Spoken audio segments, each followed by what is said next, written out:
Muy buenos días a todos. Vamos a seguir con esta jornada. Muchísimas gracias a todos por vuestra asistencia y a la Mutualidad de la Abogacía. Como sabéis, este es el segundo panel de la jornada. Vamos a ir hoy de lo general a lo particular. Lo general, hemos asistido todos a este interesantísimo debate sobre la situación económica general. Vamos ahora a lo particular, que es el sector asegurador, cuáles son los retos de futuro, un sector que además es muy sensible siempre a la situación general. Y para eso tenemos a dos personas con las que vamos a analizar cómo está el sector asegurador y cuáles son, creo yo, qué es lo que debemos incidir, cuáles son los retos de futuro.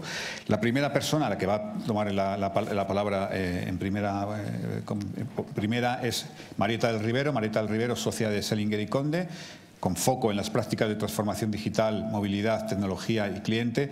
Además, y en consejos de administración y gobierno corporativo. Además, es consejera independiente de Celnes Telecom, una empresa, como todos sabemos, del IBEX 35, y miembro de la Junta Directiva de AEDE. Después, tomará la palabra Laura Pilar Duque Santamaría, que es directora de cumplimiento y control interno de la Mutualidad General de la Abogacía. Es el órgano de compliance que a efectos que se ocupa de la defensa penal de la mutualidad, además de la coordinación y el apoyo al cumplimiento de la regulación y la adaptación a las nuevas normas que entren en vigor y que sean aplicables, obviamente, a la mutualidad. Adicionalmente, es responsable del desarrollo y la efectividad del sistema de control interno de mutualidad. Bueno, vamos a empezar. Tenemos una hora prácticamente, vamos a cumplir escrupulosamente el tiempo, así que por favor, Marieta, cuando quieras. Fenomenal. Bueno, pues muchas gracias, Enrique y a la Mutualidad, por invitarme a esta segunda jornada, ¿no?, para tratar temas muy interesantes. Sobre mi bio, además, tengo el placer desde hace poquito tiempo, de ser parte del Consejo Asesor de la Mutualidad, en donde espero poder aportar con mi visión sobre la tecnología, el cliente y la transformación, ¿no? Leía este verano en el Financial Times un artículo cuyo titular me llamó la atención, ¿no?, que decía algo así como la crisis de identidad del sector asegurador. Y bueno, pues un poco por deformación profesional pensé, bueno, otro sector que está transformándose, ¿no?, y que tiene esos retos. Porque claro, una crisis de identidad tiene que ver con profundas dudas sobre uno mismo, tiene que ver con baja sensación de existencia, ¿no?, unido a soledad, vacío. Bueno, es una palabra que era bastante fuerte, ¿no? El artículo describía de forma impecable, bueno, pues la transformación del modelo de negocio de las compañías aseguradoras, ¿no? Compañías que decía que quieren cambiar su foco de la palabra asegurar a su foco a crear servicios para el cliente. Mario Greco, CEO de la aseguradora Zurich, lo definía en este artículo bastante bien, ¿no? Y decía, el gran talón de Aquiles del sector asegurador es que las personas no saben por qué tienen que tener seguros, ¿no? Y de hecho, en ese afán por hacer entendible, ¿no?, el servicio a los clientes, pues Zurich compró hace no mucho Cover-More, una compañía australiana que complementaba con servicios de viaje su propuesta de seguros. Lo cierto es que el sector empieza a tener síntomas de fatiga, ¿no? Tanto antes comentaban Pepo Liu y Emilio y Fernando, bueno, los bajos tipos de interés, la creciente regulación, que también obviamente está impactando, y los crecimientos que ya no son de 2 dígitos, ¿no? Y lo cierto es que el cliente, nosotros, pues, ya no queremos comprar un producto, ¿no?, queremos un problema, un incidente solucionado, ¿no?, el famoso job to be done de Clayton Christensen. Hoy vengo a hablaros de transformación de mi mundo, de la tecnología, del cliente y de esos cambios en las reglas del juego, en donde es importante que pongamos el foco, que estemos atentos y que seamos proactivos, ¿no? Porque si bien el juego lo deciden las personas, ¿no?, las reglas pues las decide la tecnología, ¿no? Todos los días nos despertamos, ¿no?, con un artículo, con una charla, con información sobre transformación digital, sobre lo digital, la omnicanalidad. Bueno, parece que es un tema que, como nos bombardean tanto, ¿no?, por tantos canales de comunicación o en nuestras propias empresas, ¿no?, que podría ser una moda pasajera, ¿no? y la verdad es que de pasajeros no tiene nada. Lo cierto es que el momento en el que vivimos, en donde estamos en mitad, o al principio, diría yo, a los inicios de una cuarta revolución industrial, en donde convergen dos revoluciones, una del conocimiento y otra de tipo industrial, se está produciendo cambios exponenciales producidos también por la tecnología, ¿no? Siempre pongo el ejemplo que es como si la imprenta de Gutenberg, ¿no?, se hubiera descubierto al mismo tiempo que la máquina de vapor. Bueno, pues lo que estamos viviendo y lo que hemos experimentado estos últimos 10 años con el smartphone, con esa pantalla que llevamos, ¿no?, con la que hacemos mil cosas, es cierto que cuando pensamos en la inteligencia artificial, en las plataformas físicas y digitales, en la robótica, en la impresión 3D, en el blockchain, bueno, todas esas tecnologías emergentes van a hacer que nosotros tengamos que hacer el esfuerzo de entender esas nuevas reglas del juego. Porque nos jugamos mucho, ¿no? Y nos jugamos desaparecer. Yo trabajé 7 años en una compañía que se llamaba Nokia, una compañía que era el Apple que conocemos hoy, una compañía líder, la quinta marca del mundo y con una posición muy relevante, una compañía que no supo ver el cambio. Por supuesto, hay miles de ejemplos, ¿no? Blockbuster con Netflix. Blockbuster, una semana antes de Chapter 11, seguía sin entender que Netflix era su competidor, ¿no? Un BlackBerry, bueno, muchos casos, ¿no?, de compañías que han desaparecido porque a pesar de tener los recursos y la posición para poder acometer el cambio, no lo hicieron. Bueno, esta es una foto en donde veréis en 10 años cómo han cambiado las 5, ¿no?, que en capitalización bursátil lideran este índice. La única que mantiene es Microsoft, pero ahí tenemos, bueno, pues un indicador. Y también, bueno, pues, temas como las compañías que desaparecen, ¿no?, de este índice, en donde vemos como muchas compañías tradicionales, fruto de este cambio, están desapareciendo. Los retos empresariales, bueno, yo creo que a todos os van a sonar porque de alguna u otra manera, ¿no?, habéis estado en contacto o con profesionales de todos estos temas o con consultoras o en debates y foros, pero lo cierto es que la palabra incertidumbre, la palabra cambio y la palabra velocidad han de estar presentes en todos nosotros cuando gestionamos como líderes empresas y personas. Las implicaciones, creo que todos las conocéis, desde que el cambio tiene que venir desde arriba. El cambio hay que hacerlo cuando la economía, cuando tu cuenta de resultados, cuando el negocio crece, porque si no será demasiado tarde. La tecnología, los nuevos modelos de negocio, esa economía de los datos es importante, hay que invertir en tecnología, sí. Las nuevas reglas del juego en los productos y servicios, la experiencia de cliente, bueno, esas palabras, ¿no?, que otras compañías que han llegado más tarde que nosotros utilizan y que ponen en valor su posición. Y por supuesto, las alianzas, zapatero a tus zapatos, hay que cooperar y hay que crear ecosistemas en donde un Amazon con un Mapfre anuncia una alianza, compañías más tradicionales se alían con los nuevos players. La integración vertical ya no debemos practicarla. Y por supuesto las personas, ¿no?, aunque aparecen ahí en la posición 7, los más importantes, ¿no?, porque este cambio no lo van a liderar los robots. Todavía tenemos muchas más capacidades y sabemos conectar muchas inteligencias para poder hacerlo, pero lo que está claro es que tenemos que estar preparados. Y bueno, pues uno no puede cambiar lo que está a su alrededor, ¿no?, si el cambio no empieza por uno mismo. Y esta revolución, esta transformación, algunos dicen, bueno, mi sector es tradicional y a mí no me va a afectar. Bueno, pues el impacto y el alcance va a hacer que todas las industrias se vean afectadas, desde las más tradicionales a las nativas y más modernas, ¿no? Vemos, bueno, pues sectores adyacentes a nuestro mundo de los seguros, ¿no?, el retail, la banca, las compañías de turismo. Vemos cómo las nuevas formas de compra irrumpen, los canales de distribución cambian, la cadena de valor se retuerce.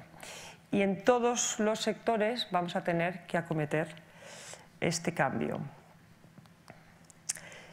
Y el secreto, esa frase me gusta mucho, está en no jugar a proteger lo que tienes, ¿no?, sino en apostar por el crecimiento. Yo recuerdo momentos de mi carrera profesional en algún operador de telecomunicaciones en donde antes del año 2009 el negocio de los SMS era un negocio interesante. Bueno, todos lo utilizabais, ¿no?, a unos precios también interesantes, en ese caso para el operador. Y bueno, llegó una compañía que se llamaba WhatsApp, con 15 personas al frente, creó y lanzó una solución, una aplicación de mensajería que hoy todos llevamos.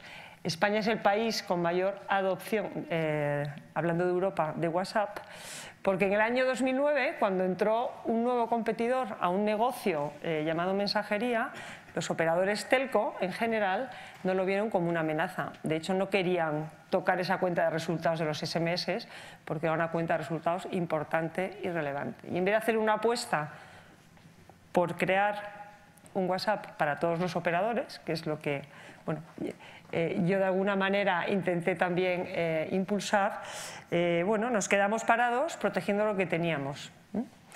Los SMS desaparecieron prácticamente, ¿no? Cuando los operadores tomaron la decisión de bandelizarlos, nosotros los clientes decíamos, pero si yo ya no lo utilizo, ¿no?, ¿para qué me lo dan? Esa baja sensación de existencia que antes comentaba, ¿no? Bueno, son ejemplos que todos tenemos de nuestro día a día en donde decir esto ya lo he probado, esto ya lo he hecho y cómo voy a tocar esto, si crezco a 2 dígitos y con esta línea de negocio gano mucho dinero, bueno, pues es un ejercicio de liderazgo, es un ejercicio de valentía, es un ejercicio también de visión importante si queremos hacer este camino y llegar con éxito al final del mismo. Hablando del sector asegurador, me gustaría brevemente hablar de 3 factores. Uno, esas nuevas reglas del juego que suponen para este sector. 2, el nuevo consumidor. Y 3, el nuevo ecosistema de players y de actores, ¿no? En cuanto a las nuevas reglas del juego, leyendo una encuesta de PricewaterhouseCoopers, una encuesta a los CEOs de las compañías, curiosamente el sector asegurador es el que, en esa encuesta, los CEOs de las compañías afirman que es el más el que está siendo más afectado, ¿no?, por los cambios. Y en esos cambios está la velocidad del cambio tecnológico, el cambio del cliente y su comportamiento y los nuevos entrantes. Si vemos otros sectores, ¿no?, que pensaríamos que están todavía más afectados, bueno, pues esta es la opinión de muchos CEOs en esta encuesta. Y es que es cierto que la cadena de valor se está redefiniendo, ¿no?, y vemos cómo los nuevos players irrumpen. Luego hablaremos de los insurtech y de los big tech, pero es cierto que es un sector en donde están apareciendo competidores que no nos podíamos imaginar. El tema de crear nuevos servicios que complementen nuestro core business, yo creo que es muy interesante y vemos muchos ejemplos, ¿no? Desde la compañía esta china que se llama Ping-A, que es un ejemplo de transformación. El 40% de su cuenta de resultados ya son servicios, nuevos servicios. Es una compañía que invierte un 1% de su facturación en tecnología. Es una compañía que ofrece, por ejemplo, un seguro de automóvil, como el de Matías Prat, el del móvil, pero todavía más inteligente, porque en un día, y gracias a un algoritmo que tienen, calculan tu daño y te pagan en un día compañías como Aviva, como Generali, que están trabajando por conseguir los datos de los clientes para crear productos más interesantes para los clientes. El famoso Pay as you go, en donde compañías de seguros proporcionan tecnología, ¿no?, al cliente unido a su seguro para que con una cajita, ¿no?, puedas recoger información de cómo conduces en una aplicación en el móvil, bueno, tener esa información y conseguir descuentos, por ejemplo, en las pólizas de tu seguro. O compañías del sector de salud que te regalan un Fitbit y se hace sign-in y pueden tener tus datos para poder hacer productos más interesantes y conocerte mejor, pues también tienes un descuento en tu póliza. Al final, esa cadena de valor se está redefiniendo y lo más importante es que nosotros entendamos cómo poder aprovechar y no quedarnos fuera de las oportunidades. El nuevo consumidor, simplemente, bueno, lo que ya sabéis, hay 5 generaciones, todas son importantes, se ha puesto de moda hablar de los millennials, bueno, pues los que no somos millennials, como algunos de los que estáis aquí, también somos importantes para la cuenta de resultados de la empresa, y lo más importante es conocer que todos ellos tienen en común algo, todos llevan un smartphone, todos han hecho de las herramientas digitales su aliado, las marcas ya no me dicen lo que yo puedo comprar, yo estoy al mismo nivel que las marcas, importante conocerlo, y lo que buscan es transparencia, flexibilidad y que sepas que es para mí. Y eso tiene que ver con el mundo de los datos.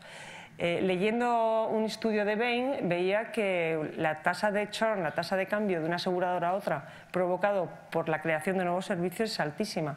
En China pues como de un 80% los clientes se cambiarían, en UK un 60%, en otros países de Europa un 40%. El cliente tiene de media, decía en ese estudio, 15 pólizas y solo 2 son de la misma compañía. Lo cual nos lleva a la conclusión que la fidelización ha de ser también fuente de crecimiento en este nuevo entorno. Y lo cierto es que bueno, de alguna manera a las marcas, a las compañías aseguradoras, a veces comoditiza el canal de distribución, a veces comoditiza el tema precios, ¿no?, y solo comparar. Lo cierto es que yo creo que hay que conocer a los clientes. El B2C es importante. Y aliarse con Amazon yo creo que también. Y por último, los nuevos competidores. Quizás esta es la pregunta más complicada, ¿no? ¿Contra quién compito, no? A mí si hace 2 años me hubieran dicho que Amazon iba a ser proveedor de medicamentos a domicilio, hubiera dicho, esto es imposible. Bueno, pues hoy sucede, ha comprado Pillbox y ya está también metido en ese negocio. Los insurtechs, bueno, los conocéis. En España el número de insurtech el año pasado creció un 300%, 5 billones de inversión en el 2016. Y bueno, compañías que están metidas en todos los sectores, compañías pequeñas, startups, compañías no tan pequeñas, con las cuales tenemos que tener puesto el foco, estar en relación y saber en qué están trabajando y desarrollando, porque 1/3 de los clientes en Estados Unidos tienen una póliza con un insurtech. Los insurtech han servido para que las tradicionales también, ¿no?, movilicemos y cambiemos, con lo cual ya han hecho un primer papel importante. Los Big Techs, bueno, los Apple, los Google, los Facebook, los Amazon, los Alibaba, ¿qué tienen en común? Nos conocen, tienen nuestros datos, tienen información sobre lo que hacemos y tienen unas marcas poderosas. Por eso han llegado hasta aquí, hasta este sector. ¿Qué están haciendo? Bueno, pues un Google, invertir en compañías tradicionales como Liberty o como AXA, o también en Insurtech. En California ha lanzado ahora un comparador de seguros de automóvil, en donde después de comparar te ofrecen el que puedas comprar la póliza online. Atención, Amazon, que ha creado una compañía con Warren Buffett y con JP Morgan en Estados Unidos, una compañía de seguros para dar cobertura sanitaria, ¿no?, a 1 millón de clientes, buscando transparencia, flexibilidad, bueno, los valores, ¿no?, que practican, o un Alibaba que también ha creado su compañía de seguros, ¿no? Bueno, ¿qué podemos hacer ante esta situación? Yo creo que lo primero es ser conscientes, ¿no? Lo segundo, ser proactivos, invertir, comprar, cooperar. Y lo tercero, actuar, ¿no? Crear esos servicios que generen esa fidelización. Y para terminar, un mensaje importante. Yo he trabajado pues, en 7 compañías muy diferentes, con muchos recursos, con una posición en el mercado diferente. Pues he trabajado en un Ericsson, en un Nokia, en Telefónica, en una Mena, hoy en un Seliger y Conde. Y Y lo que tengo muy claro es que en un momento y en un proceso de transformación, la cultura es lo que decide si la estrategia y llevar la estrategia a ejecución tiene éxito o no. El cambio cultural al que nos enfrentamos ante todo este paradigma, que yo lo veo desde un punto de vista muy positivo, y creo que así debe ser, es un cambio importante que debe empezar de arriba abajo, en donde la cultura del esfuerzo debe primar sobre la cultura de la eficiencia, la cultura del cambio debe primar sobre la cultura del hábito, y donde la cultura de la innovación debe primar sobre la cultura de la organización. Nuevas competencias, ese aprendizaje continuo, ¿no?, que es en donde debemos estar todos los que estamos aquí, y nueva forma de hacer las cosas, ¿no? Compañías menos jerárquicas, más transversales, más enfocadas al cliente, y donde, bueno, si conseguimos a las personas adecuadas y trabajamos la cultura, pues espero que todos tengamos mucho éxito. Muchas gracias. Pues muchísimas gracias, Marieta. La verdad es que has abierto un montón de vías para el diálogo y el debate, pero bueno, luego intentaremos concretar algunas de las cosas que has dicho, ponerlas negro sobre blanco. Vamos a escuchar ahora a Laura, por favor. Bueno, pues muchas gracias. Buenos días a todos. En primer lugar, como se habrán ustedes dado cuenta, yo no soy Raúl Casado. Eso es verdad. Porque es el nombre que ustedes vieron cuando se inscribieron en la jornada, pero bueno, a Raúl pues le ha surgido un imprevisto bastante relevante y está haciendo lo posible y lo imposible por poder llegar, pero hasta el momento pues no ha podido ser. ¿Y por qué tengo yo la suerte de estar aquí sentada? Pues solamente con toda la humildad del mundo, porque bueno, pues en mi vida profesional tuve la fortuna de ocupar la responsabilidad que ahora tiene Raúl. No he vivido en primera persona cómo se ha escrito la norma que transpone la directiva, que será la futura norma de distribución que nos va a regular a todos en España en cuanto entre en vigor y sus señorías la aprueben en el Congreso. Pero pues sí tuve durante 6 años la oportunidad de conocer muy de cerca el mundo de los mediadores y en particular pues de vivir la puesta en marcha de la ley que ahora se va a derogar, que es la ley de distribución de seguros, la 26/2006, que es la que de momento tenemos. Y también viví pues, bueno, la negociación un poquito de la negociación de la directiva que ahora se transpone. Así que si me van a permitir, desde esa humildad de quien ya no tiene en su cabeza el espíritu del legislador, sino solamente el espíritu del lector ávido de todo lo que pasa por sus manos, más que entrar en el detalle que seguro que a todos nos hubiera encantado escuchar de boca de Raúl, de cómo va a quedar algún artículo en la futura ley o en el Real Decreto que la desarrolle o la resolución que también sabemos que está en ciernes, pues voy a tratar de trasladarles 3 ideas que me parecen relevantes precisamente sobre el título de nuestro panel, que es cómo estar preparado para esta nueva tendencia que será la futura norma de distribución de seguros. ¿Cómo estar preparado? Pues en primer lugar, y algo que yo creo que en este momento todos los agentes en el sector asegurador han tenido que hacer,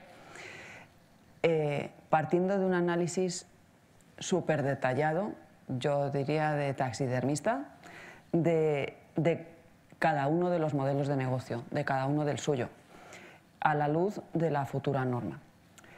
Solamente ese análisis permite, entre otras cuestiones, identificar dónde están las fricciones entre lo nuevo y lo que ahora mismo tenemos, y además identificar, ¿por qué no?, y eso lo comentaré más adelante, las oportunidades que puede brindar la futura norma y que tienen mucho que ver también con las cuestiones que ha mencionado Marieta.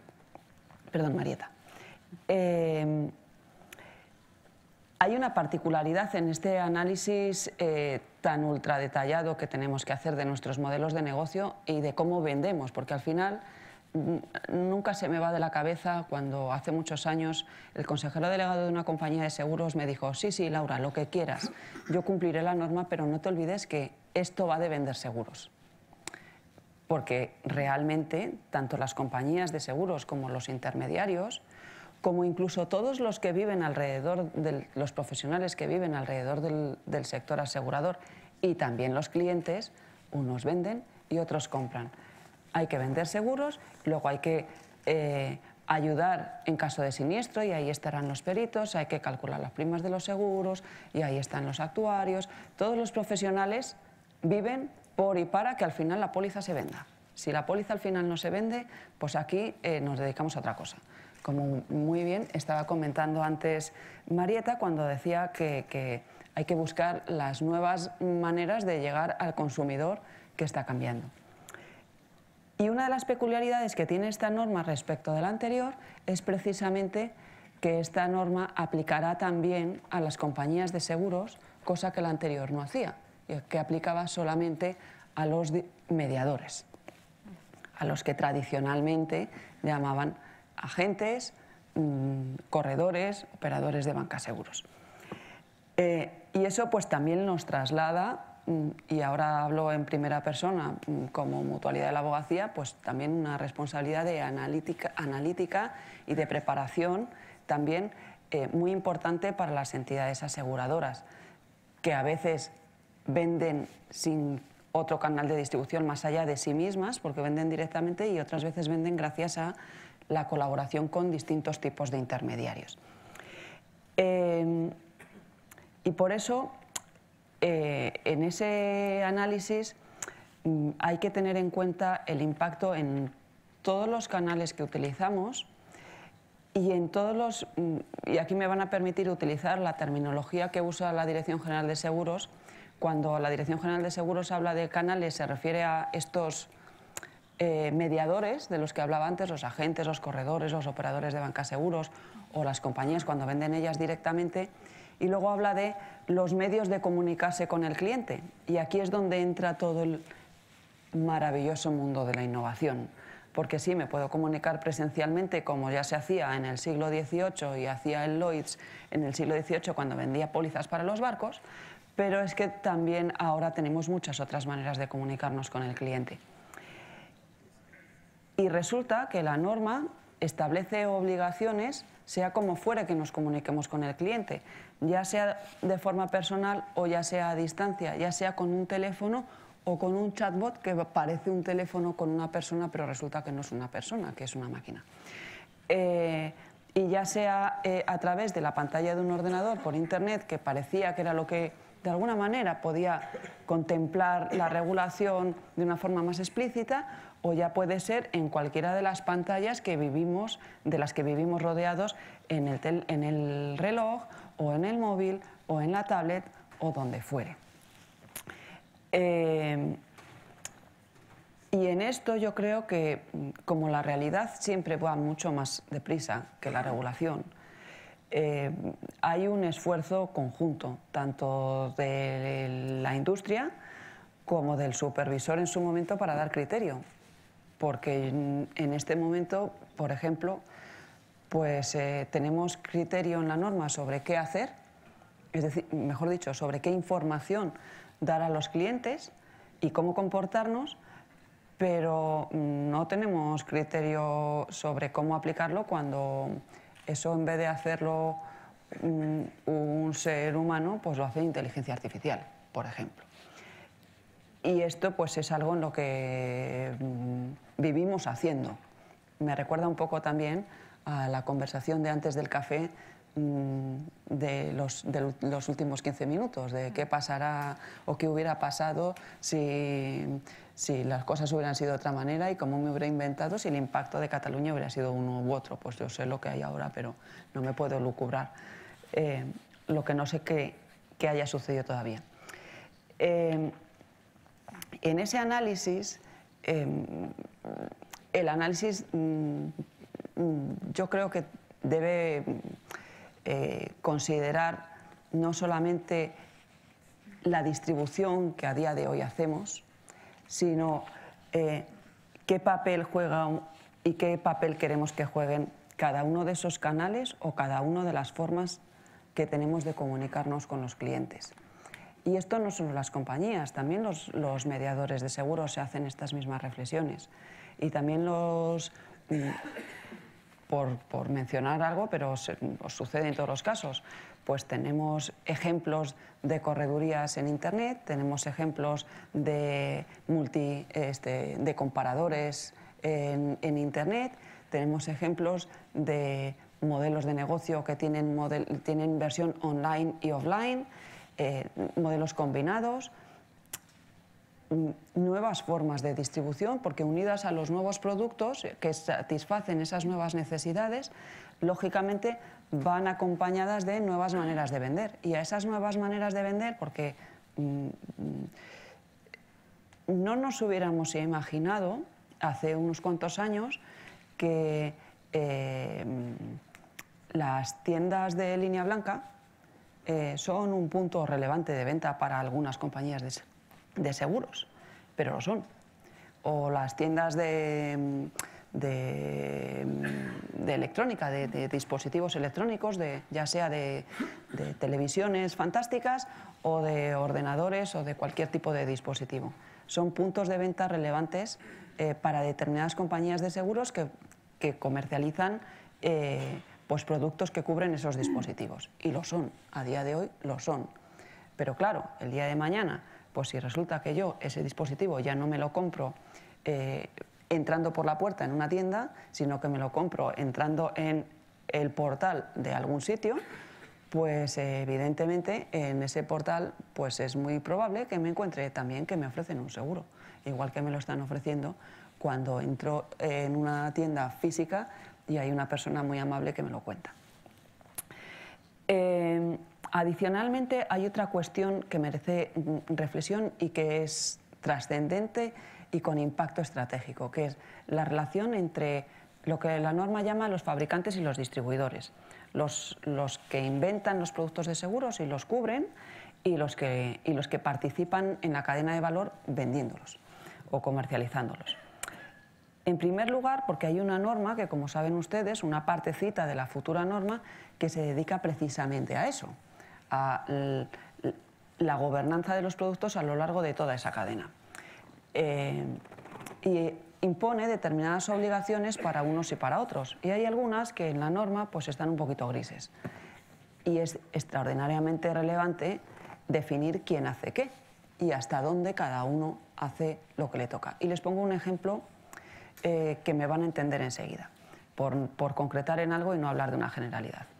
El mercado objetivo. El mercado objetivo es un elemento que seguro que ya han oído hablar de este concepto aplicado al sector asegurador y desde luego seguro que lo han oído comentar con relación a la normativa MiFID en donde está inspirado, que es el mercado al que es recomendable, porque se adapta a sus demandas y necesidades, comercializar el producto. Fabricante define el mercado objetivo y le dice al distribuidor: oye, este producto es para este tipo de clientes que tengan estas necesidades. Y el distribuidor dice: vale, ¿y puedo vender fuera del mercado objetivo? La norma lo contempla, vender en determinados casos fuera del mercado objetivo. Y luego lo siguiente es: entonces, ¿para qué te lo he contado? Te voy a monitorizar cuando vendes fuera del mercado objetivo. ¿Qué pasa cuando vendes fuera del mercado objetivo? Te voy a poner un mercado prohibido o un mercado, en algunos borradores iniciales de la norma se hablaba de esta palabra que es mucho más dura. En las versiones finales pues se utiliza un mercado no compatible con el producto. ¿Qué pasa con eso del mercado no compatible? Incluso como la realidad supera la generalidad de lo que escribimos en una serie de frases, que no deja de ser eso, pues si luego yo en la práctica me encuentro con alguien que está aparentemente fuera de ese mercado no compatible, ¿qué hacemos en esos casos? Estas son cuestiones que son extraordinariamente relevantes y que solamente se pueden resolver después de un análisis, como les decía al principio, de taxidermista. En segundo lugar, ¿cómo estar preparado? Hay un elemento que a mí personalmente me atrae mucho en esta norma y que yo lo veo diferencial respecto de la anterior. Y es el papel de la ética. Alguno de ustedes estará pensando, vaya Laura, qué trascendente te estás poniendo. Pues sí, porque es que en esta norma hay conceptos éticos, cosa que no pasaba en la anterior, ni en la directiva anterior, ni en la ley española que ahora se va a derogar. En la ley española que ahora se va a derogar, que es más una norma escrita con la filosofía regulatoria tradicional española de reglas, de esto se puede, esto no se puede, sí se decían cosas que están relacionadas con el buen comportamiento con el cliente, como no le embuta usted un seguro al cliente, no contrate algo para su cliente si él no le ha dado el consentimiento, no le ponga recargos en los recibos de prima por encima de la prima del asegurador. Esas eran, por ejemplo, conductas prohibidas para los mediadores de seguros en la ley que se va a derogar y que, por cierto, siguen escritas en la futura, o por lo menos en el borrador que está ahora mismo en el Congreso de los Diputados. Pero hay una frase en la directiva, que por cierto está copiada literalmente, como no podría ser de otra manera, en el proyecto de ley que se está tramitando, que dice que los distribuidores de seguros tienen que actuar siempre con honestidad, equidad, profesionalidad y en el mejor interés de su cliente. Y a mí la verdad es que lo de la palabra honestidad en una norma nunca lo había visto. Los que alguna vez han compartido mesa de trabajo conmigo saben que la RAE me encanta y que yo uso mucho el diccionario. ¿Qué es honesto?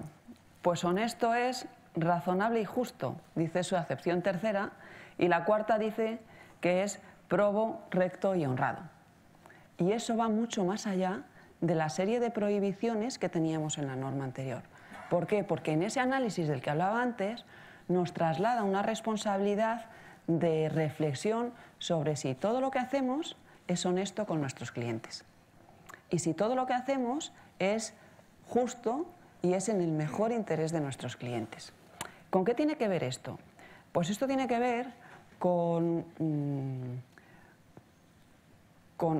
yo creo que será uno de los greatest hits, si me permiten la expresión, regulatorios en el medio plazo, que es toda la regulación sobre conducta de mercado, que ya viene siendo algo muy relevante en el sistema financiero, pues por todos los eventos de mala conducta que pues, han sido conocidos por todos en el sistema financiero, y como el ser humano es un sujeto que a veces se mueve pendularmente, pues ahora resulta que tenemos mucha regulación sobre conducta. Y esta directiva en particular y la futura ley que tendremos, pues tiene un apartado de bastante peso específico sobre la conducta. Y sobre la conducta de los distribuidores, como les decía antes, a lo largo de toda la cadena de valor, desde el mero diseño de los productos, en el que verdaderamente se dice, oiga, usted como fabricante de productos diseñe productos que de verdad se adapten a las necesidades de sus clientes, que aporten valor, no haga productos que sean humo. Eso que a veces peyorativamente se dice del sector asegurador, del sector de la letra pequeña, que no sé qué, que no sé cuántos. Bueno, pues también yo creo que enfocando la visión desde la oportunidad, pues esta es la norma nos da una oportunidad de poner en valor que el sector asegurador pues ofrece a sus clientes productos que le dan valor. Y luego, después de fabricarlo, que se vende bien. No solamente hay que vender bien. Y este componente de honestidad pues se tiene que trasladar en todo ese comportamiento. Y por eso esta norma, particularmente, incorpora muchas previsiones con relación a la identificación, detección, prevención y gestión de los conflictos de interés en la comercialización. Normativa sobre conflictos de interés que, como sabemos, pues, ha tenido grandes impactos en MiFID, que dependiendo de cómo se traslade a la práctica puede tener impactos incluso queriendo buscar el bien de los consumidores, que es yo creo lo que siempre buscan los reguladores, pues en algunos casos, en algunos países, por ejemplo, han provocado que determinados segmentos de la población pues dejen de recibir determinados servicios. Me refiero, por ejemplo, pues en Reino Unido cuando se impuso ya en el pasado, porque hay veces que hay reguladores que van por delante de lo que exigen las normas, pues se impuso el hecho de que en la comercialización de determinados productos los clientes tuvieran que pagar los honorarios explícitos de sus asesores de seguros en lugar de que las entidades aseguradoras pagaran comisiones. Bueno, pues eso tuvo un impacto de transformación del mercado enorme. Bueno, y por último, para no alargarme más, 5 minutos, tercer punto de cómo estar preparados. Pues definir con visión de futuro, definir con visión estratégica, un poco como decía también antes Marieta. La norma, como seguro que todos ustedes saben, en general da a los distribuidores la posibilidad de comercializar con dos tipos de venta, la venta informada y la venta asesorada, que se diferencia de la anterior en que, pues además de dar información al cliente sobre el producto, se le hace una recomendación sobre qué es lo mejor para él, de acuerdo con las demandas y necesidades que él ha expresado antes. Bueno, pues tendrá que definir cada uno cómo quiere vender o cómo quiere vender qué productos, porque a lo mejor resulta que decide que determinados productos los vendo con una manera de comercializar y otros los vendo con otra, o que por unos canales utilizo una manera y por otros canales utilizo otra, cosa que, pues la verdad es que como esta norma es muy amplia, pues es posible.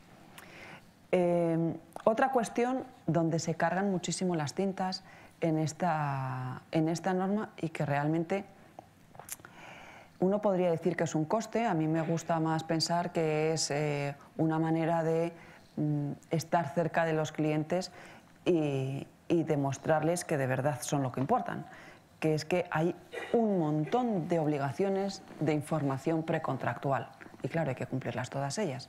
Obligaciones de información precontractual del asegurador, del distribuidor, cuando son ventas combinadas o vinculadas, es decir, de un seguro junto con otra cosa, hay otras obligaciones adicionales. Cuando además resulta que el seguro que se está vendiendo pues es un producto de inversión basado en seguros, es decir, este es un palabra bastante feo que se traduce de un término inglés que viene a decir todos los seguros que están expuestos en el rescate o en el vencimiento a las fluctuaciones del mercado, una manera mucho más amigable de decirlo. Bueno, pues cuando se venden esos productos de seguros hay unas obligaciones adicionales de información al cliente.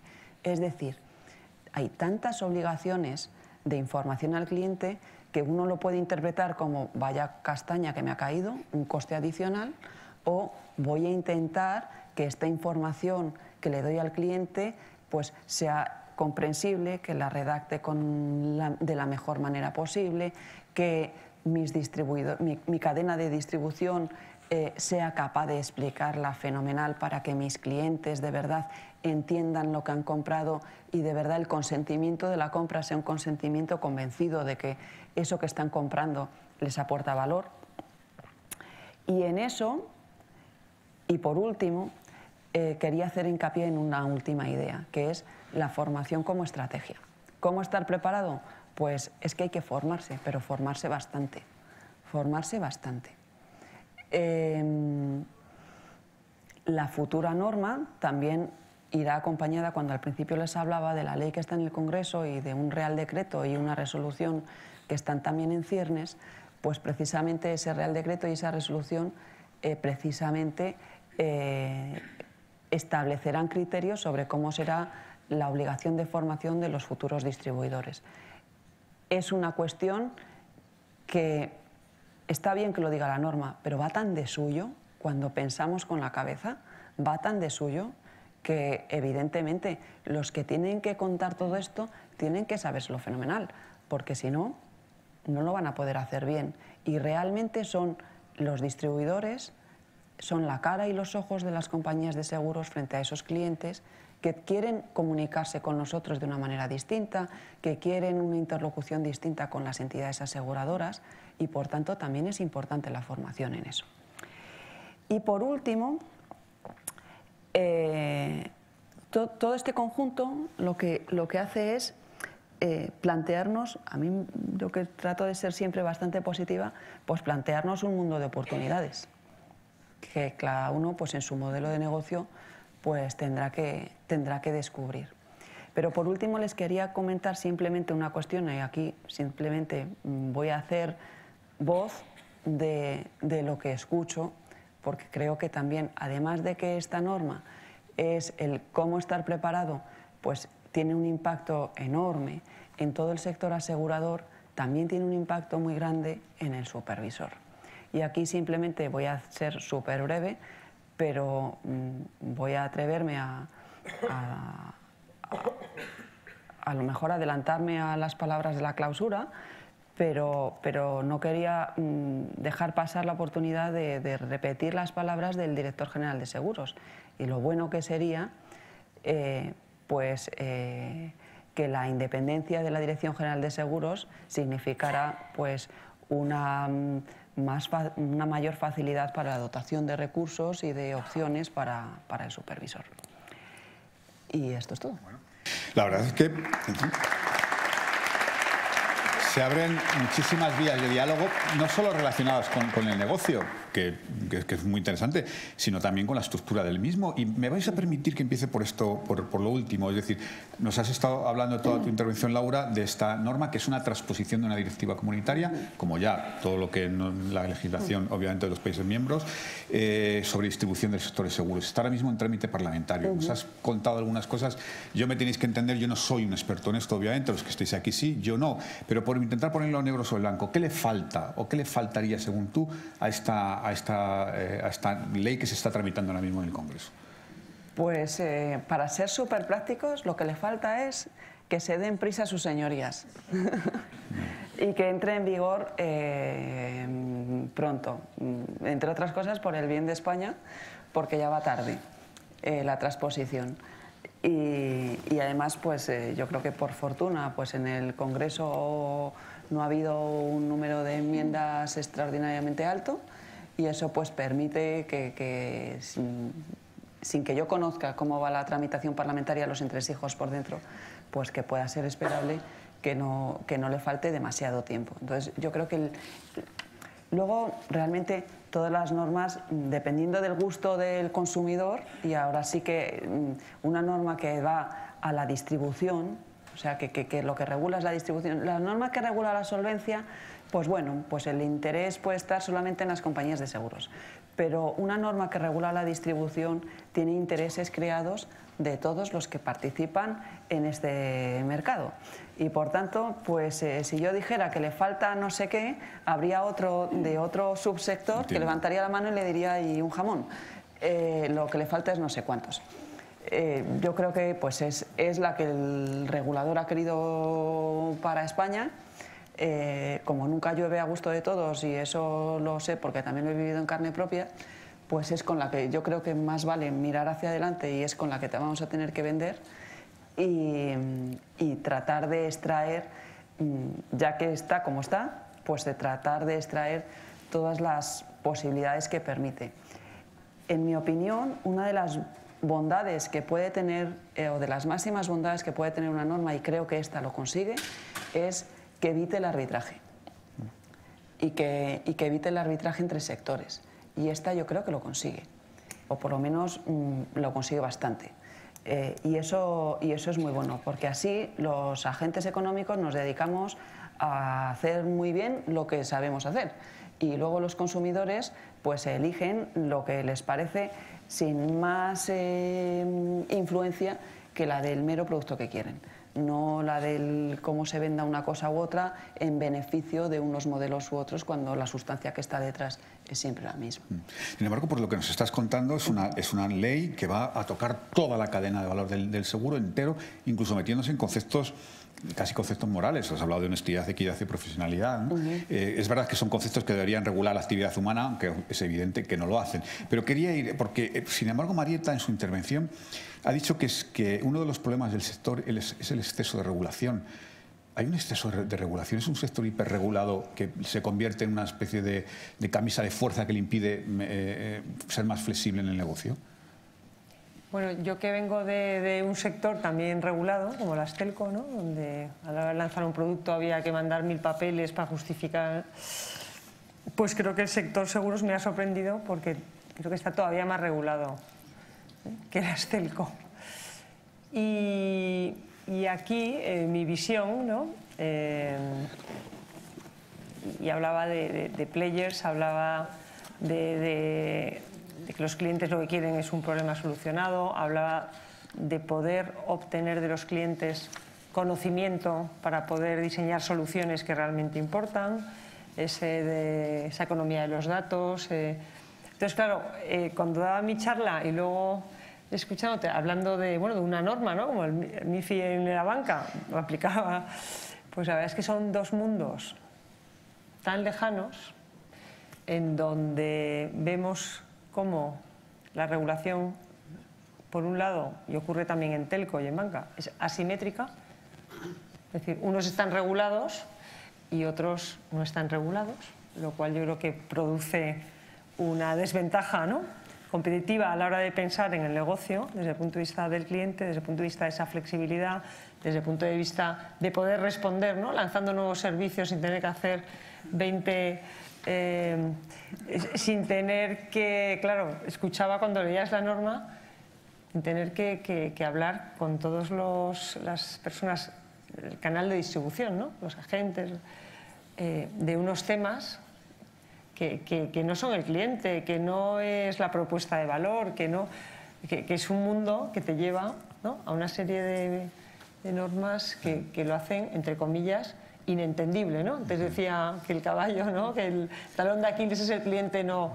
Bueno, pues efectivamente yo creo que está demasiado regulado y pone demasiadas barreras para esa nueva posición y para ese nuevo negocio que otros players están haciendo, ¿no?, directamente sin tener que pasar.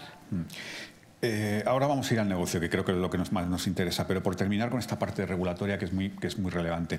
Laura, me ha parecido percibir, a lo mejor me lo he imaginado, pero me ha parecido percibir cierto tono crítico con el supervisor, por tu parte. ¿Es así o no? No, vale. no, vamos, yo que vengo de allí... No pasaría nada, ya sé que tú vienes de allí precisamente, pero... No, más bien todo lo contrario. En este caso yo creo que todo lo contrario. Es más, ojalá, cuando he dicho lo de la independencia, es que ojalá se logre, porque como eso es como el Guadiana...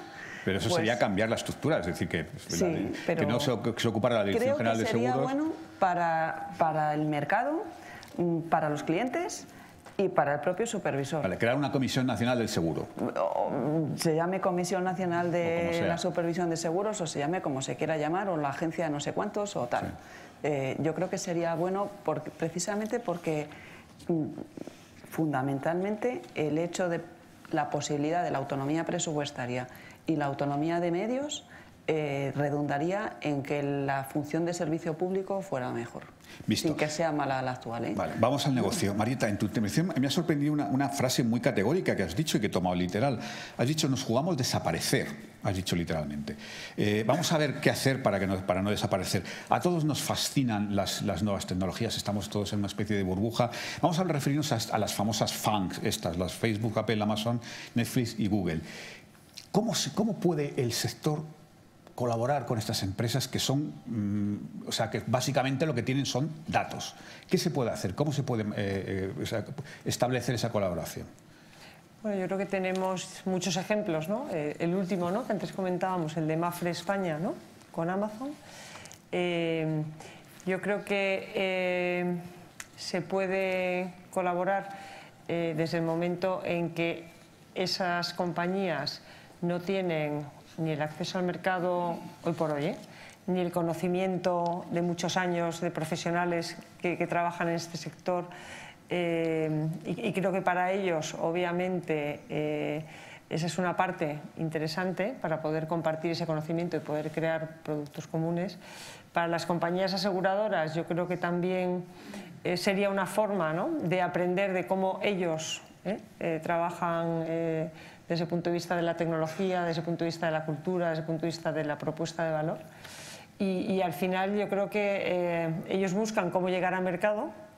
Eso sí, hay que proteger la marca, porque claro, llega un momento en que esas grandes marcas, ¿no? Ese Amazon, ese Google te comoditizan, pero también es cierto, antes comentaba, que hoy por hoy el cliente, según este estudio de Bain, de 15 pólizas solo tiene 2 con una misma compañía. Conclusión, desde mi punto de vista, ¿no? El canal de distribución también te comoditiza, porque cuando al final un cliente, ¿no? Tiene tantos proveedores, ¿no? En su cartera, entonces, bueno, yo creo que hay oportunidades. Ellos tienen tecnología, ellos tienen mucho conocimiento, datos de clientes, porque obviamente pues Facebook tiene más clientes que muchos países del mundo, ¿no? Y al final esa sinergia, en donde las compañías tradicionales seguros podrían también tener ese acceso al B2C, que hoy no deja de ser un 5%, un 7%, bueno, el objetivo máximo es un 10%, pues yo creo que hay muchas áreas de colaboración, toda la parte de Insurtech, esos grandes players. El nuevo I+D, no solamente en el sector seguros, ¿no? En todos los sectores, tiene que ver con todo el ecosistema de startups y toda esa innovación, en donde ya no ha lugar esos grandes departamentos de I+D, sino que hay que beber del mercado, ¿no? Y ellos tienen toda esa... Pero permíteme una pregunta un poco tosca, yo lo sé. Es decir, estamos hablando incluso de la posibilidad de contratar pólizas a través de Facebook, por ejemplo. Sí, claro, Facebook es un excelente canal de distribución. Otra cosa es que, como antes comentábamos, bueno, hay que ver el tema regulación, que sigue siendo asimétrico, pues claro, cómo aplica, ¿no? Exacto, la regulación debería ser la misma para... Sí, lo que pasa es que al final, no nos engañemos, ¿no? Esa regulación habla hasta de regular la ética, ¿no? Se me ha puesto un poco los pelos de punta, porque al final la ética, los valores, la cultura... es algo que las compañías y las personas, ¿no? Incorporamos a su trabajo, pero yo no necesito. Entonces, bueno, yo creo que Facebook, que Amazon, Alibaba, ellos tienen algo que muchas compañías del sector seguros y de otros sectores no tenemos, y al final esto va de ecosistema y de partnership. ¿A ti qué te parece, Laura, esta colaboración entre el sector y las grandes tecnológicas? Creo que es, vamos, una manera rápida de conseguir la tecnología y de llegar a un mercado enorme. O sea, la alianza entre Mapfre y Amazon pues le ha puesto de repente a Mapfre con la posibilidad de llegar a un montón de personas que antes no eran sus clientes. Y eso es un escaparate extraordinario. Y además, con el desarrollo tecnológico, que de repente pasas de 0 a 100 en 0 segundos. Con lo cual, pues evidentemente, es que lógicamente tendrá una contrapartida de dinamismo en el desarrollo de productos y demás por parte de ese partner, que lógicamente debe acompañar, porque el dinamismo al que se mueve pues un distribuidor de este calibre no puede ser, pues ahora quiero lanzar un producto nuevo para, no sé, me lo invento, para patinetes eléctricos, y resulta que tardo 7 meses en sacar el producto. Pues no es negocio. Pero esto pasa a veces en algunas compañías, que desde que se piensa un producto hasta que sale, pasan 7 meses. Yo creo que más que en producto, en la experiencia de cliente. Es decir, pensando que esa concentración de los grandes big players tecnológicos tiene también sus riesgos, porque obviamente se están quedando por el camino, ¿no? Muchos negocios, en tanto y cuanto esos Amazon, ¿no? Esos Google se hacen más grandes, lo cual, pero dicho todo esto, yo creo que la experiencia de cliente que tienes, ¿no? Cuando compras cualquier servicio, cualquier producto en Amazon, si lo llevásemos a este mundo de productos para solucionar problemas que no seguros, pues puede ser brutal, ¿no? Ahora, es cierto que hay que defender la marca y hay que defender tu posición, porque claro, estos players se van haciendo cada vez más grandes, y una vez que han conseguido también sus objetivos, bueno, pues también puedes terminar desapareciendo, ¿no? Como todo lo que tiene ventajas tiene también riesgos. Sí. Otra de los retos permanentes en el sector que yo escucho permanentemente, y tú también lo has comentado en tu intervención, Marita, es la fidelización del cliente, la necesidad de fidelizar al cliente. Esto, en este mundo en el que precisamente la tecnología permite que todo sea muy líquido, es decir, permite que todo cambie prácticamente a un golpe de clic, ¿cómo se puede conseguir? ¿Qué tiene que hacer la industria para fidelizar al cliente? Bueno, hay ejemplos. En Brasil hay una compañía interesante que se llama Porto Real Seguros, que lo que han hecho ha sido invertir en tecnología para conocer y tener una apuesta por el B2C, es decir, la forma de vender sus productos es directamente a los consumidores, de tal manera que consiguen capturar insights de sus clientes y entienden, para esas 5 generaciones que antes veíamos, qué es lo que importa para cada uno. De tal manera que tiene una oferta y una propuesta de valor personalizada para los millennials, para la generación X, para la Z. El café para todos, ya en un mundo en el que tienes la capacidad y la posibilidad de entender qué es lo que necesita tu cliente, yo creo que esa es la mejor forma de fidelización, ¿no? Porto Real Seguros, en esos nuevos servicios que ha creado, fruto de conocer a sus clientes y de conocer sus comportamientos y no lo que yo digo, cómo me comporto, pues ha conseguido que el servicio se haya un 20% de su facturación, ¿no? Vale. Laura, ¿a ti qué te parece? ¿Cómo puede la industria fidelizar al cliente? Yo creo que una de las cuestiones en las que se está trabajando mucho en compañías de seguros en general, en todo el mundo, es en acelerar procesos. Cuando vemos que pues, Lemonade en Estados Unidos paga siniestro en horas o en minutos, pues a todos nos encantaría. Y trabajamos en eso. Es una cuestión que, precisamente por lo que decía Marieta, porque los clientes ahora, la experiencia de cliente de Amazon es lo pido ahora y si soy de Amazon Prime lo tengo esta tarde. Pero perdona que te interrumpa, ¿por qué ellos lo hacen y nosotros no?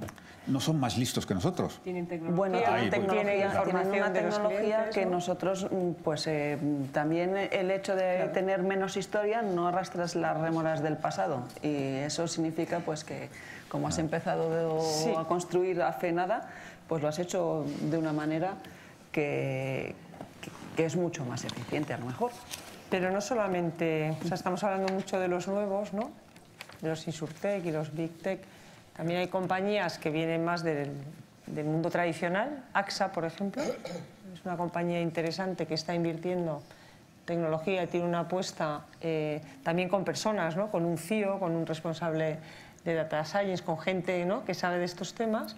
Y, por ejemplo, han creado un servicio por el cual los clientes están dispuestos a pagar un fee mensual, que es una clínica virtual. Es telemedicina, que tampoco es algo muy sofisticado y que en Estados Unidos hay muchas compañías que ya ofrecen ese servicio, de tal manera que tú con tu smartphone, que todos llevamos un smartphone, es decir, no hay barreras de entrada para el servicio, tienes un seguro de salud que te ofrece también el poder tener una videocall con un médico para tener un primer diagnóstico antes de tener que... Bueno, ¿qué es lo que hizo AXA con su división B2C?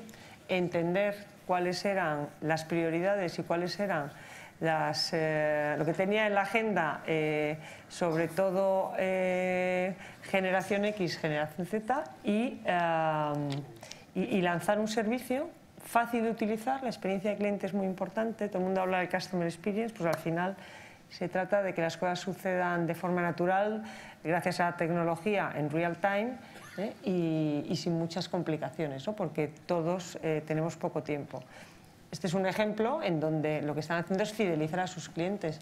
En la medida en que tengo otros servicios que a mí me importan, bueno, pues seguiré pagando mis pólizas de salud o servicios como tener hay compañías que proporcionan babysitter, ¿no? Cuando tienes que estar en un hospital.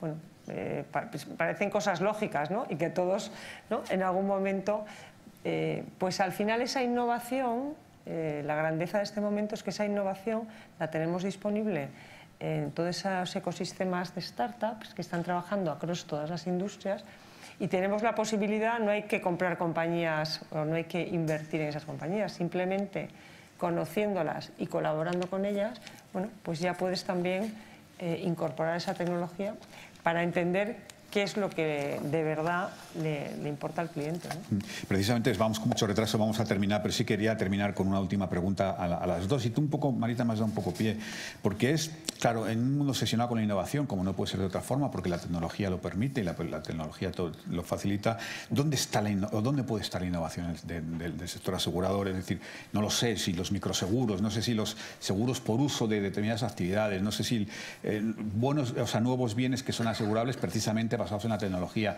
aplicaciones disruptivas, es decir, todo un mundo de nuevas posibilidades que no sé si ese puede ser un poco el futuro de la creación de nuevos productos para asegurar, y si las compañías españolas están entendiendo esto y están preparadas para afrontar todos estos retos. Me gustaría concluir con la idea de las dos, con la opinión de las dos.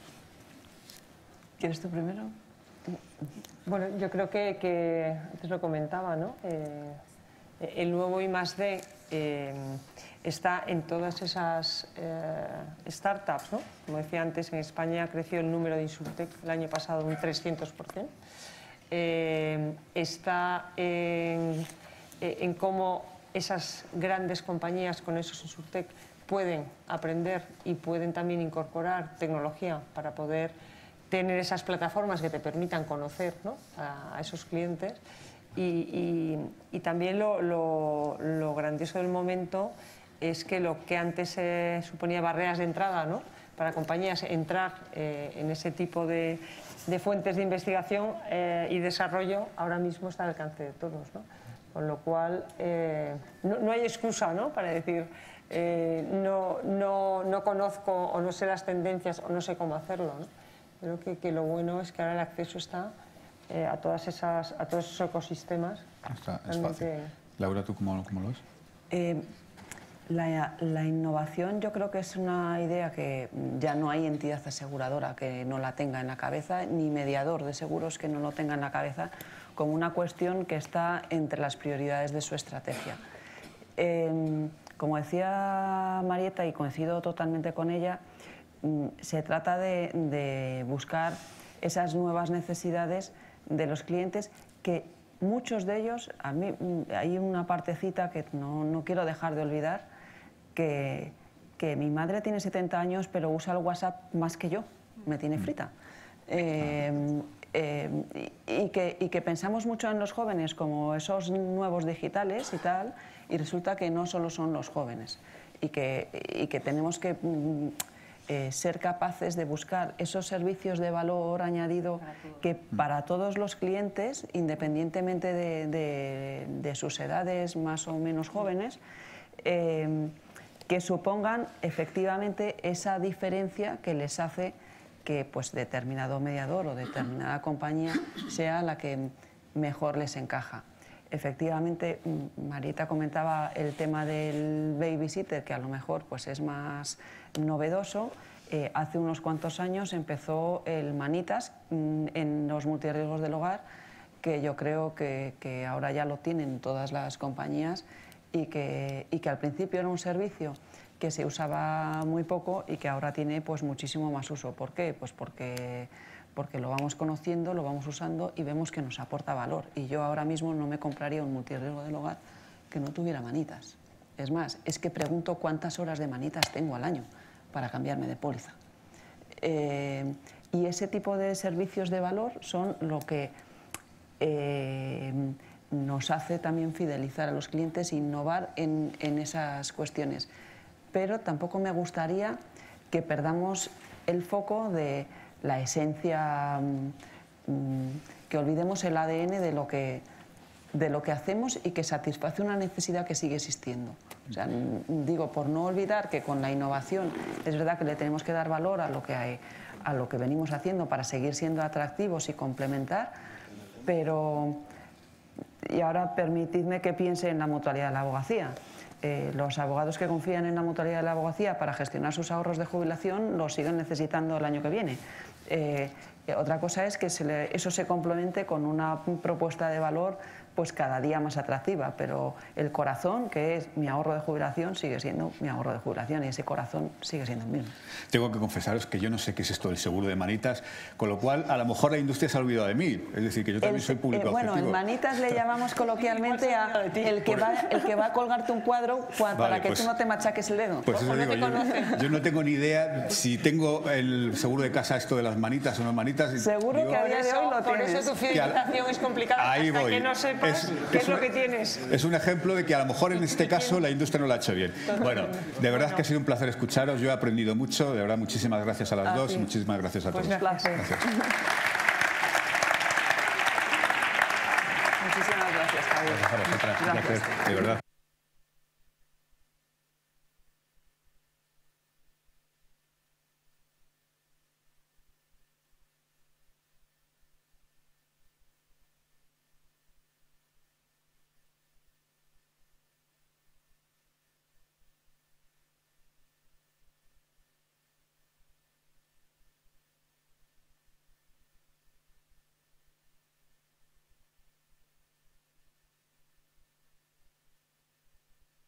Esto ahí.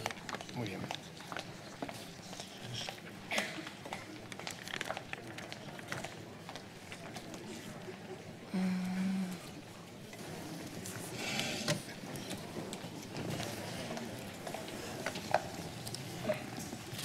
Ya está.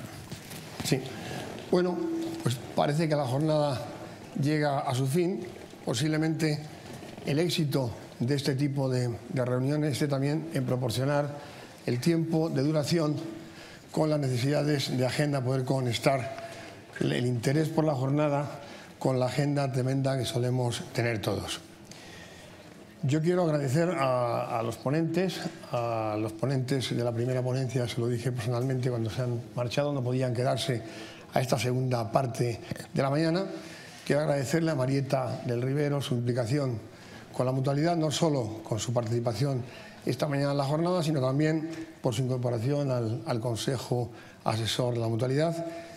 Quiero agradecer especialmente a Laura Duque el que se haya reenganchado a la última hora, que la hayamos forzado a participar ante la imposibilidad de acudir de Raúl Casado, y quiero agradecerle, como no, a Raúl Casado su implicación. Ha surgido una incidencia que le ha sido imposible estar, pero hasta el final ha estado intentando llegar para haber podido participar por lo menos un ratito en la ponencia. No ha sido posible y por ello quiero también agradecerle el esfuerzo que estaba haciendo para poder estar esta mañana con nosotros.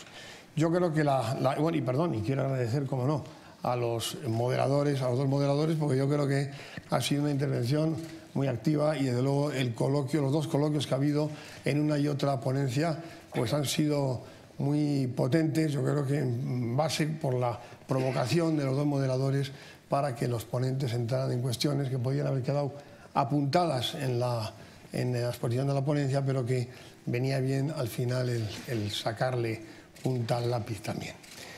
La verdad es que las ponencias han sido interesantísimas, algunas más vibrantes y polémicas y bueno, pues otras más reflexivas y analíticas de lo que es el sector. Desde luego la última, tanto lo que se refiere a la transformación digital como a la ley de distribución, pues ha sido interesantísima para todos los que estamos aquí. Bueno, por mi parte, por nuestra parte, por la mutualidad, comprometernos a que seguiremos organizando esta jornada y seguiremos convocándoles y agradeciéndoles, como quiero hacer también este año, agradeciéndoles su presencia, porque esto es lo que, digamos, nos anima a seguir haciendo, el ver que tiene realmente un interés en el sector asegurador, en el sector financiero, en el sector de la previsión social tiene interés y lo hemos visto por la absoluta culminación del aforo que teníamos previsto. Bien, y vamos entonces a entrar en la clausura. Nos acompaña hoy para clausurarlo. Quiero agradecerle también especialmente a Francisca Gómez Jover, la nueva subdirectora general de Organización, Estudios y Previsión Social Complementaria de la Dirección General de Seguros, una subdirección creada recientemente y de ahí el interés que tiene el que haya accedido a acompañarnos en la clausura y quiero también agradecértelo especialmente. El currículum de Francisca es tremendamente intenso, sobre todo teniendo en cuenta la juventud de la subdirectora. Es licenciada en Economía General por la Complutense, es auditora de cuentas del ROAC y máster en Dirección Pública por el Instituto de Estudios Fiscales, miembro del Cuerpo Superior de Inspectores, ha desempeñado diversos cargos en la Dirección General. Actualmente, como digo, es subdirectora, ha sido inspectora jefe de la organización, autora de alguna publicación, profesora, conferenciante, es decir, un currículum intensísimo que voy a parar aquí para no pisarle el tiempo que tiene que dedicar a la ponencia.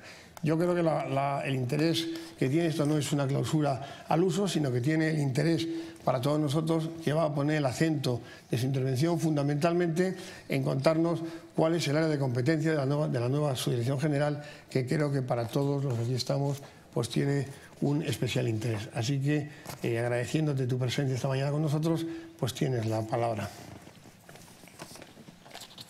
Bueno, buenos días a todos. Muchas gracias a la Mutualidad por invitar a la Dirección General de Seguros y Fondos de Pensiones a clausurar esta jornada y, por supuesto, a todos ustedes por estar con nosotros hoy. Voy a poner el cronómetro para no pasarme de tiempo. Para empezar, y antes de comenzar con mi presentación, les diré así en bajito y en privado y que no salga de aquí, que me estreno en público como subdirectora de Organización, Estudios y Previsión Social Complementaria hoy. Y bueno, pues me encanta hacerlo en un foro como este, con profesionales del sector y de otros sectores y en una institución como la Mutualidad de la Abogacía, que lleva desde hace muchos años trabajando por el bien de sus mutualistas y de la previsión social complementaria. La verdad que cuando me avisa la Mutualidad y me pide que clausure esta jornada, pues por supuesto estoy encantada de hacerlo y reflexiono un poco sobre qué puedo yo contar hoy en una jornada que va a hablar del futuro económico y las tendencias del sector asegurador, con dos paneles como los que hemos tenido, uno referido a cómo estar preparados a las nuevas tendencias del sector y otro referido a qué nos depara el futuro. Pues lo que voy a intentar es transmitirles una serie de ideas o reflexiones que he tenido al respecto de estos precisamente dos paneles, que como verán no tienen nada que ver con lo que se ha comentado en los paneles, en un ámbito completamente distinto, pero bueno, relacionado con lo que se ha tratado hoy y con las nuevas competencias que tiene la dirección. Empiezo por el segundo de los paneles, cómo estar preparados a las nuevas tendencias del sector asegurador. Pues en este punto me gustaría comentarle un poco, como se ha dicho, comentarles la nueva estructura de la Dirección General de Seguros y Fondos de Pensiones. Como todos ustedes saben, en el mes de agosto se publica el Real Decreto 1046/2018 y este Real Decreto establece la nueva estructura del Ministerio de Economía y Ahora Empresa, donde se encuadra la Secretaría de Estado de Economía y Empresa y donde se encuentra la Dirección General de Seguros y Fondos de Pensiones. Este Real Decreto, en su artículo 7º, va a explicar cuáles son las nuevas subdirecciones de la Dirección General de Seguros y las nuevas competencias de la Dirección General de Seguros.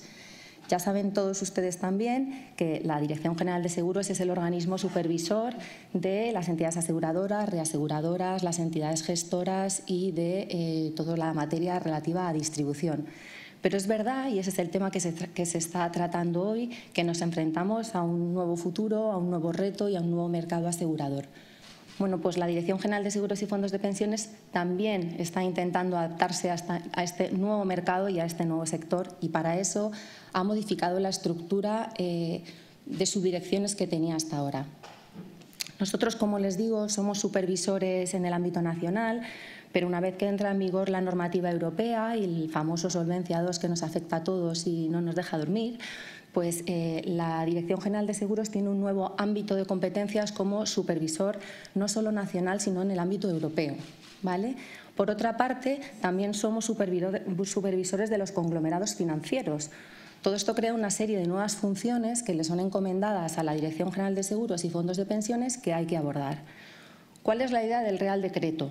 La idea es crear las mismas subdirecciones, el mismo número de subdirecciones porque no nos dejan crear más en el Ministerio, pero darle una vuelta y que estas subdirecciones operen por funcionalidades en vez de por productos. Tenemos 5 subdirecciones, 4 ya existían, la que ahora gestiono yo es nueva, pero estas 4 subdirecciones lo que van a hacer es, cada una en las funciones que le encomienda el propio Real Decreto, encargarse de todos los productos que supervisa la dirección. o sea, seguros, planes de pensiones y distribución.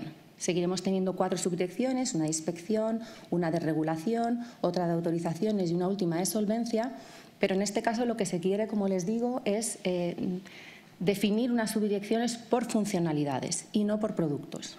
¿Qué se pretende con esto? Pues se pretende especializar las subdirecciones y aprovechar las economías de escala de personas que ya están trabajando en esas subdirecciones y gestionar todo el trabajo de la dirección, como les digo, por funciones en vez de por productos. La segunda gran novedad que hace el Real Decreto será la constitución precisamente de la Subdirección de Organización, Estudios y Previsión Social Complementaria. Esta subdirección sí que es nueva y tiene competencias nuevas. Tiene una primera pata de organización que, bueno, realmente a nivel del sector les afecta menos, nos afecta mucho a nosotros a nivel profesional por el funcionamiento de la propia casa, pero realmente a ustedes no. Y tiene 2 patas que sí afectan mucho a partir de ahora a todo el sector. Un departamento de estudios y un departamento de previsión social complementaria. El primero de los departamentos, el departamento de estudios. Los grandes organismos internacionales tienen departamentos de estudios. Los supervisores nacionales tienen departamentos de estudios. La Comisión Nacional del Mercado de Valores y el Banco de España tienen de una forma u otra departamentos de estudios. Aquí, un poco haciendo un guiño a lo que ha dicho Laura en la presentación anterior, solo recordarles que somos el único supervisor que queda en Europa y casi en el mundo que sigue integrado en el Ministerio de Economía y que no tiene autonomía propia. Lo que esperamos que se solucione algún día, pero va despacio, ¿vale? Entonces, bueno, ¿cuál sería la idea de este departamento de estudios? Pues, como les digo, proceder a hacer lo que ya se está haciendo en España y lo que ya se está haciendo en Europa. Tenemos 2 vías de actuación, básicamente, con esas queremos empezar, estamos empezando a rodar y bueno, me consta que muchos de ustedes desde sus compañías también desean potenciar esta función de estudios y les invitamos a colaborar con nosotros siempre que lo estimen necesario. Pero en un principio la dirección pretende abordar, como les digo, 2 líneas de actuación. Una primera línea de investigación para poder identificar todas aquellas vulnerabilidades que tienen las entidades aseguradoras, gestoras y los distribuidores de seguros y sobre todo aquellas vulnerabilidades en su actividad que pueden afectar a su solvencia. Y en un segundo ámbito de actuaciones también nos gustaría estudiar a nivel macroeconómico los sectores en los que ahora mismo se está operando. Aquellos sectores en los que todos ustedes y las compañías aseguradoras y gestoras de fondos de pensiones tienen actividad, tanto a nivel nacional, hablamos de mercados nacionales, como a nivel internacional. Ya saben que se opera pues, en toda Europa, en América Latina, etcétera, etcétera. O sea que la subdirección en este departamento actualmente lo que pretende, como les digo, es iniciar una serie de estudios del sector que esperemos que sean productivos para la propia regulación y para el propio funcionamiento del mercado. Como les decía, también quería hacer alguna especie de mención al primer panel que se ha tratado esta mañana, que era ¿qué nos depara el futuro? Bueno, pues para hablar de lo que nos depara el futuro, a mí me gustaría reseñar que también uno de los objetivos de la creación de esta nueva subdirección es fomentar, estudiar y trabajar en relación con la previsión social complementaria en España. La esperanza de vida ha aumentado en España. Yo siempre digo que esto es una noticia buenísima, pero que nos tiene que poner sobre aviso de los riesgos que esto supone. Si además añadimos la bajada de la tasa de natalidad y las diferentes políticas migratorias que existen actualmente, pues es realmente un reto para el sector y, por supuesto, para el supervisor tener en cuenta cómo actuar al respecto de las nuevas situaciones a las que nos enfrentamos. No les descubro nada. Todos los días en la prensa hablamos de el Fondo de Reserva de la Seguridad Social, de la revisión del Pacto de Toledo, etcétera, etcétera. Esta misma semana, como ustedes saben, se han reunido el Pacto de Toledo y han analizado las recomendaciones 15ª y 16ª, que hacen precisamente referencia, la primera de ellas a pensiones públicas y la segunda de ellas a pensiones privadas. Bueno, pues la Dirección General de Seguros y Fondos de Pensiones ha pensado que es el momento de potenciar la previsión social. No solo la previsión social complementaria, sino analizar todo lo que es previsión social con un objetivo último, que además creo que es válido para todos nosotros, y es que el día de mañana las pensiones, tanto públicas como privadas, sean suficientes y sean sostenibles. Con ese ámbito se crea el área de previsión social dentro de la Subdirección General nueva, que está muy relacionada con el área de estudios, pero quiero destacar que es un área independiente. Va a trabajar con la subdirección con el área de estudios, pero realmente tiene autonomía propia. y tienen la autonomía propia para poder compaginar, estar haciendo estudios de mercado de determinados aspectos y no dejar nunca de lado la potenciación de la previsión social complementaria. Existe en el mercado una amplia oferta de previsión social complementaria, todos ustedes lo saben. Bueno, pues ha llegado el momento, yo creo, que de concienciar a los ciudadanos de que el gasto público en estos momentos a nivel de previsión social es muy elevado. Es hoy y va a seguir siéndolo. Y quizá haya que estudiar los posibles, no sé muy bien cómo decirlo, las posibles mejoras que podamos hacer entre todos para el día de mañana, como ya he dicho antes, tener unas pensiones tanto públicas como privadas que sean suficientes y que sean sostenibles. Aquí me gustaría mencionar que esto no es una idea española y de la Dirección General de Seguros y Fondos de Pensiones, todo lo contrario. Todos ustedes que son expertos en la materia saben perfectamente que a nivel comunitario se está tratando todo lo que es previsión social, ¿vale? Tenemos 2 directivas, una de ellas afortunadamente ya traspuesta y otra que estamos en vías de trasponer y esperamos que sea lo antes posible para cumplir con las exigencias que tenemos desde Bruselas de plazos, que están regulando previsión social, ¿vale? Tenemos una directiva ya traspuesta que hace referencia a los derechos ya consolidados de los trabajadores, hablando de movilidad, y tenemos otra directiva, como les comentaba, que precisamente trata sobre los planes de pensiones de empleo ocupacionales en España y otro tipo de instrumentos. O sea que, como les digo, esta idea de promocionar la previsión social, de estudiarla y de ver soluciones para el futuro no es solo una idea española, pero sí que es cierto que la Dirección General de Seguros y Fondos de Pensiones, con su modificación, ha querido hacer hincapié en ello. El nombre de la subdirección no es al azar, no está ahí puesto porque sí, sino porque realmente entendemos que tiene que haber un departamento especializado en el estudio y en la potenciación de este tipo de instrumentos.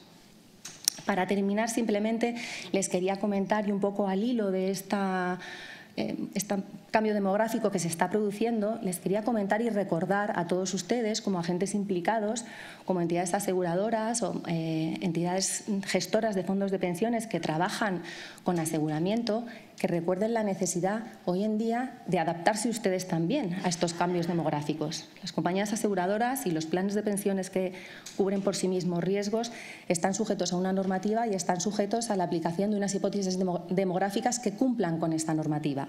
Por eso desde aquí les invitamos a que revisen las hipótesis demográficas que ustedes están aplicando y bueno, que comprueben que realmente se están ajustando a los colectivos para los cuales están efectuando ustedes las valoraciones. Y nada más, con esto concluyo. Simplemente les doy las gracias a la Mutualidad por invitarme, a ustedes por escucharme y les emplazo desde aquí a que, por favor, sin ningún tipo de problema, se pongan en contacto con la nueva subdirección a través de mí y comenten con nosotros todas aquellas cuestiones que estimen que son necesarias para ustedes o que estimen que pueden ser útiles para nosotros. Realmente empezamos a andar hoy públicamente y la idea realmente es tener un servicio de estudios, una organización y realmente potenciar, como les digo, la previsión social complementaria y estamos seguros de que eso solo podremos hacer con la ayuda del sector. Nada más, muchas gracias.